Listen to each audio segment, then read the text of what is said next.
Nosotros como asociación siempre primero pensamos en Dios, ¿verdad? Que es el primero que está en nuestro corazón, y darle honor y honra a Dios de los ejércitos, ¿verdad? Porque sabemos que sin Él no podemos hacer nada en nuestros comercios. Ahorita nosotros hemos tenido asambleas anteriores y hemos quedado en acuerdo con todos los afiliados, que son 2000 afiliados, que vamos a celebrar este día para conmemorar el Día del Comerciante.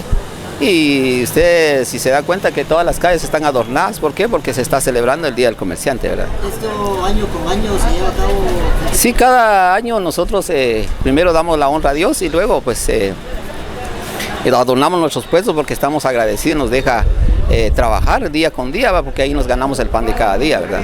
Que ellos dan a conocer pues su quizás agradecimiento por lo que siempre ellos obtienen de sus negocios, y considero que es una actividad muy bonita, ¿verdad? Que ellos hacen anualmente, y pues quizás más tarde lo van a festejar en grande, ¿va? Y por el momento pues vemos ya en las calles alrededor del mercado municipal en donde están colocando el adorno respectivo. Si no hubiera comerciante, no hubiera producto, ¿va? Entonces si vemos aquí hay diferente clase de producto, y en eso pues nosotros también como consumidores tenemos que acudir a ellos, ¿verdad? Que son los que nos abastecen.